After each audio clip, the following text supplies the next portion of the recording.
Di tayo galit sa ayuda. Alam niyo saan tayo galit? Sa paraan kung paano binibigay ang ayuda.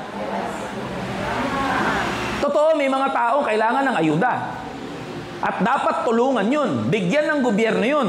Diretso nga dapat sa kanila. Pero sa paraan kung paano binibigay ang ayuda, nakakagalit talaga. Parang pinalilimos natin eh. Anong ibig sabihin ko dyan?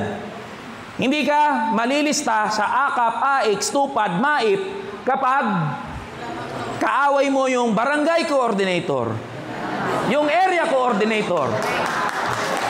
Diba?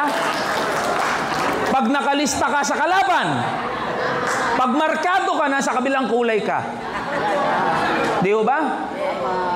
Akala mo sa kanila yung mga pera na yan eh. Ang lalakas ng loob. Kung makapangako ng ayuda, akala mo galing sa bulsa nila yung pinamimigay nila. Pera ng taong bayan yan. Kinagagalit natin, puro na lang ayuda ang programa ng gobyerno. Dapat ang nililikha pang matagalan. Trabaho. Oportunidad. Tama ho ba? Hindi daw napupolitika ang pamimigay. Kalokohan ho yun. Hinahamon ko nga si DSWD Rex Gatchalian eh. Secretary Rex Gatchalian. Sabi niya, hindi napupolitika ang ayuda. Hinahamon ko siya, online. Sabi ko, sige Secretary, mamili ka ng barangay, sasamahan kita, ipakikita ko sa iyo paano napupolitika ang pamimigay ng ayuda. Ang punto, nilalaan ng gobyerno yung napakalaking budget niya doon sa puro ayuda, ayuda, ayuda. Sa halip na gumawa ng kapaki-pakinabang na mga programa at mga serbisyo.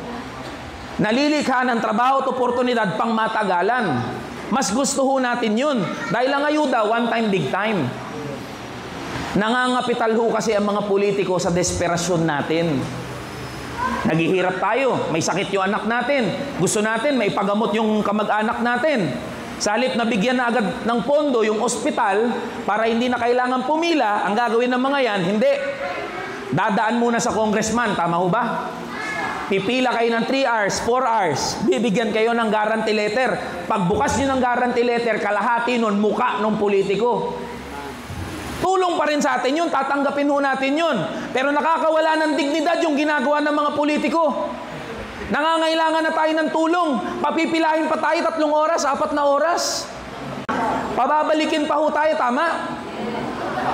Kaparehas din sa ibang ayuda. Diba? Ipi-pay out na lang, nandyan yung DSWD, nandyan yung DOLE. Ibibigay na lang sa tao. Kailangan pang magsalita ng congressman, nung 7 konsehal niya, nung mayor. Ibibigay na lang sa tao eh. Isisiksik tayo sa covered court, 500 tayo, napakainit. Walang tubig, walang sandwich.